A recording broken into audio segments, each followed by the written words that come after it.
what John Edward Bruce was about and how he stood up and he documented our history and Mm-hmm. he continued to teach the truth. One of the things that I definitely wanted to do with this being Martin Luther King weekend. First off, they got us thinking he was just this peaceful preacher, this peaceful dreamer. You know what I'm saying? That was just all about nonviolence, and that was part of him.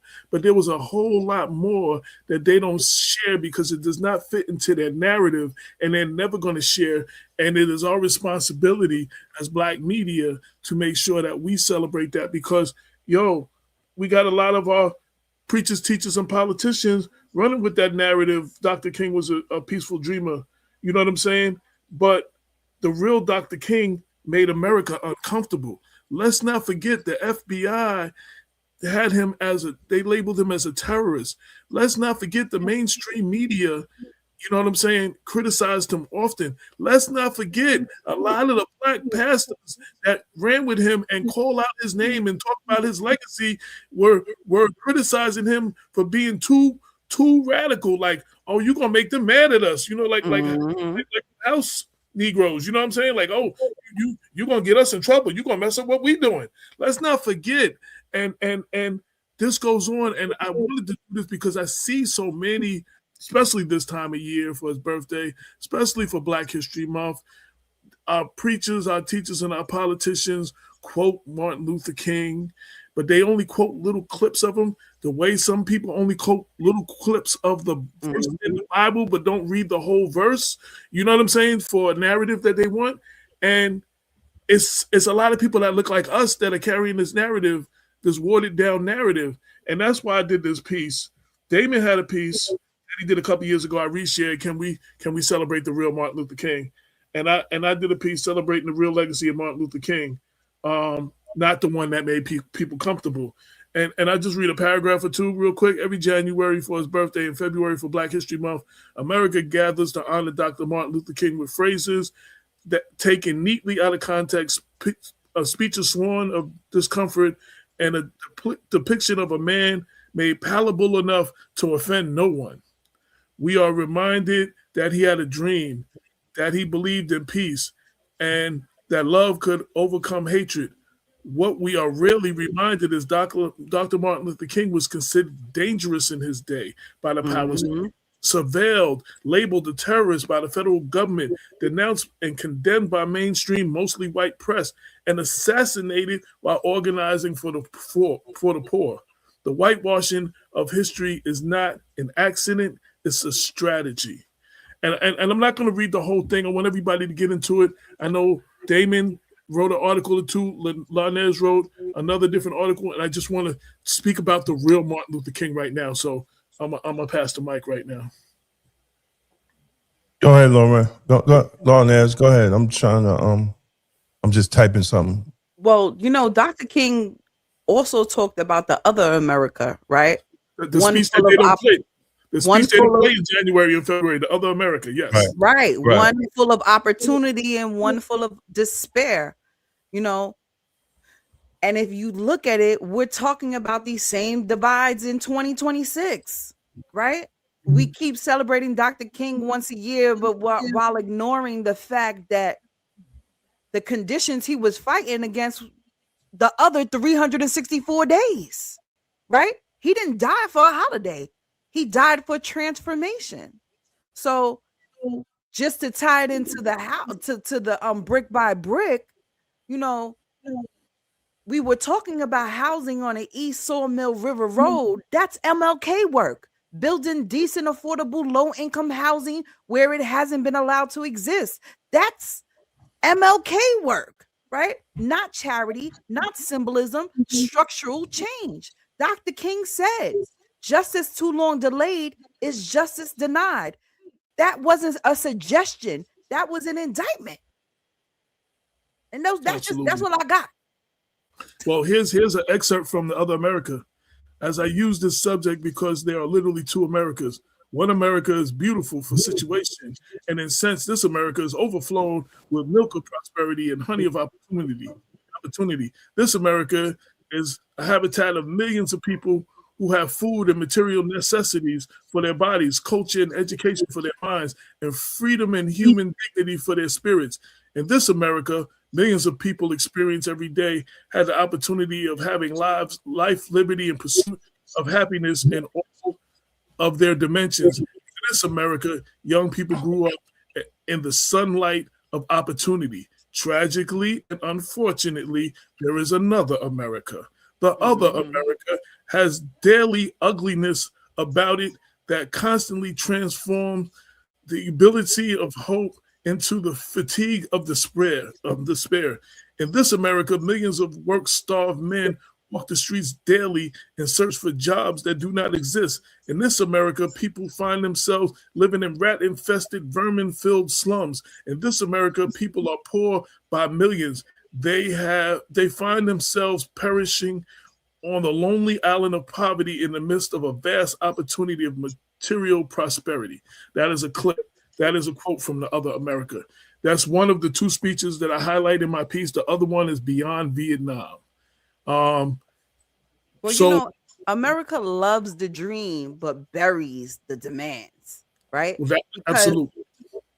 A king who challenges capitalism, militarism, racial, I don't even know how to say the word right. Heredities. How you say that word? I know how to spell it. HIER. Hierarchies. Yes, hierarchies. Thank you. It's still inconvenient. So MLK shouldn't just be, a quote in a day off. It should be a real tribute to Dr. King to remember his resistance and what he fought for. And the reason, and again, you bring up that speech, The Other America, and I bring up the other one, Beyond Vietnam. Tomorrow, everybody has the day off. Alternate side of street parking is suspended. There's no mail, no school, no nothing. Everybody's going to sit home and celebrate a day off. Watch these videos because you're going to see I Have a Dream on every channel. You're going to see radio stations playing it over hip-hop and R&B music. You know what I'm saying? DJ's going to be cutting in little pieces of it in their mixes, but you're not going to hear these. This is the part of the legacy of Martin Luther King they don't celebrate. So we, as Black people, Cynthia that used to be on our show, Cynthia Turnquest Jones, she said she learned more from Black history from her father, not from school. So in our households, we need to play this. For our youth groups, we need to play these videos. This is what we need to be doing all weekend, and especially tomorrow where the world celebrates the observation of his birthday. And it needs not to just be on that day. We need to continue it on because they're going to do it all again. And Black History Month, where they're going to tell you Rosa Parks freed the slaves and Martin Luther King had a dream. You know what I'm saying? And that's all they're going to tell you. But there's a lot of people. And last thing I want to say about that, Damon, there's a lot of people that call Dr. King's name, teachers, preachers, and politicians who Dr. King would have nothing to do with if he was alive today, and he would not stand with them, and he would be criticizing them for their inactivity, not speaking up, and for not doing anything. You know what I'm saying? But they quick to call his name. And for all you protesters, yeah, he protested, but his protesting was legislation. Not just to shut down the Brooklyn Bridge and hold the die-in at Grand Central Station. You know, the next day people go back to work and it didn't make a difference. You know what I'm saying? But he did it to change legislation. So I'm not saying don't protest. I'm not saying all that. But as our brother Hafiz Muhammad, rest in peace, he said there has to be an or else. We protesting without an or else. You can't demand without an or else. There has to be an or else. We have to, and that's what work we have to do. We can't depend on our leaders. We can't depend on the government. This is what we need to do in our households and in our communities. And I put this out to everybody, especially all the preachers out there. And I know some of y'all gonna say that's not me. But for you, they say when you throw a rock at a pack of dogs, the hit dog hollered. The one who got hit is the one who hollers. So if you think I'm talking about you, then I'm probably talking about you. Real talk. Like, yo, I mean, it's time that we have to be bold in our speaking. We have to be bold in our demands. We have to be bold in representing ourselves. And I'm not going to sit there. We do this every year. And I shouldn't have to do this in 2026. Damon and I've had various versions of this conversation every year. But this year, it just hit me. When I saw certain people, I see the quotes, and I knew it was going to be, and I just felt that, you know what, on our platform, we had to stand up, and we had to share it. So there's articles by me, Damon, Larnez, all on Martin Luther King. Read about the real Martin Luther King. Share the articles. Watch the videos of other speakers other than The Dream. Watch The Other America. Watch Beyond Vietnam. Mm-hmm. You know what I'm saying? Because a lot of these leaders that call his name don't stand on the business 10 toes down like he did. Yep. And he knew talking about the government and challenging the Vietnam War could cause him to die, could cause them to take him out. And he didn't let that stop him from doing it. He did it boldly and unapologetically, knowing they were coming for him. Mm-hmm. We want to play it safe now. We want to go along to get along, to go along to get along. You know, we don't want to offend nobody. You know what I'm saying? That is not our job. And I'm sorry, I'm a member, but even organizations like the NAACP and some of the local branches, y'all are too busy trying to be friends with the elected officials. That is not your job as an organization. The organization is not about that. You're supposed to hold their feet to the fire, but y'all want to be liked. It's not about being liked. Martin Luther King wasn't thinking about being liked. Malcolm X wasn't thinking about being liked. Gone are the days that we worry about how you feel about what I say, especially if it's factual, especially if it's impacting my community.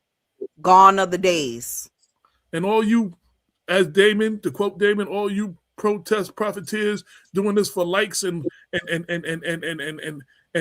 on social media. Yo, I don't feel you, man. I don't feel you. If you're going to do the work, do the work. And there's a lot of people need to step up and do the work. Have that difficult conversation. Stop trying to be, you got to be comfortable being uncomfortable. We all want to be comfortable. We want to fit in. We don't want to offend nobody. Mm-hmm. Okay, we've been doing that for 400 years. Where'd that get us? In the same place. Might be trying to do something like what you say, brick by brick. What was the rest of the title? Your article? Oh, brick by brick. Hold on. Yeah. I don't even know what the rest of the title was. You supposed to come out. You supposed to come out. That was supposed to flow right out. I wasn't ready for the layup. I wasn't ready for the layup. Oh my God! I didn't gave you the alley. You got me and yes, and I'm about to say amen after you talking. I wasn't focused on what I wrote. Mike Hannon said, "Preach, AJ." Shout out to Reverend Margaret Coleman. Yeah, you was connected to source, so I was like, yes, I got the spirit when you was talking. Yeah, I'm trying to think it now. I got to make me look up your article now, man. I'm looking it up myself because I don't even know. All I know is brick by brick. Yeah. So anyway, it's time, yo. It's time. It is time to stop playing. It is time to shit or get off the pot. It is time to be purposeful. We in some dangerous times, and we complaining about what everybody else is doing to us and how everything else is everybody else's fault. What are you doing? Brick by brick, still standing in the same place. There we go. Still standing in the same place. Here we go.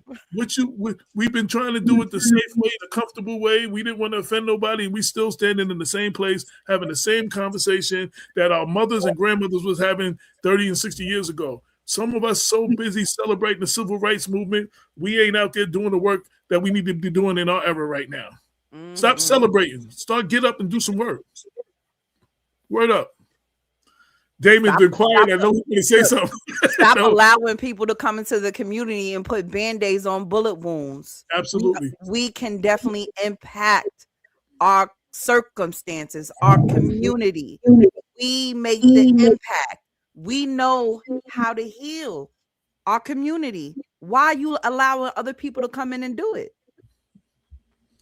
I said, again, I see my brother Damon. He was quiet. I see him smiling, and I know he got something to say. So I'm passing the mic right now. It's on you, Damon. It's on you. So I made a post.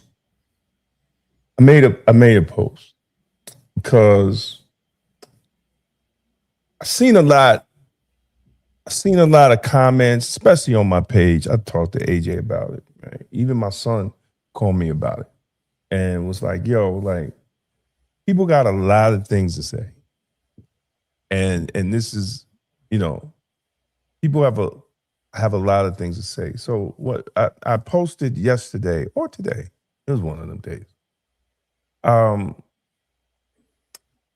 Me at a press conference out in I don't know, AJ, did you came out? Did you come out? Long Island? Yeah. Did you come out to the Long Island one? When you said call the cops on the cops? Yeah. You I out there with videotaped that the whole one? thing. I was out at Fred's office. I videotaped the whole thing. Yeah. So I posted that. When you and Corey kept were trading hip hop quotables. Yeah. So I posted that to say, there's a lot of people. See, people think activism is social media, right? They really think activism is social media. And some of the response was like, oh, yeah, you need to talk about this one. You need to talk about, no. You need to talk about them. Mm-hmm. I'm going to say that again for people who are watching on my page. I don't need to talk about this one. I've been talking about injustices for over 30 years. If you see an injustice, you need to talk about it. You don't need to ask me to talk about it. You need to post that on your page. Mm-hmm. You need to have those conversations on your page. Not come on my page and want to have conversations about that. Have the conversation opening up on your page so people that work with you, people that invest time with you, your coworkers, your bosses, all the people can see what you're talking about. Don't come on my page and have the discussion. So we have to go beyond Facebook and social media activism, right? Mm-hmm. And I think I can't remember the book that changed me the most about King was Where Do We Go From Here, Chaos or Community? That book gave me a whole different perspective on King and his thought process on what we needed to be doing as a people. And as Harry Belafonte, God bless him too, clearly said that King had reservations about integration at the end. Mm-hmm. And which he was right. Mm-hmm. Right? Which he was totally right. And we don't talk about that. As a civil rights leader, King had no real power. He didn't have power until he started talking about living wages. Because living wages was universal. Mm-hmm. There wasn't a color barrier on living wages. I heard one recording of Martin Luther King where he went into the jail to talk to the inmates and to the civil rights people under his watch who got locked up for it. So he's in there talking to them, comforting them, making sure everything's okay.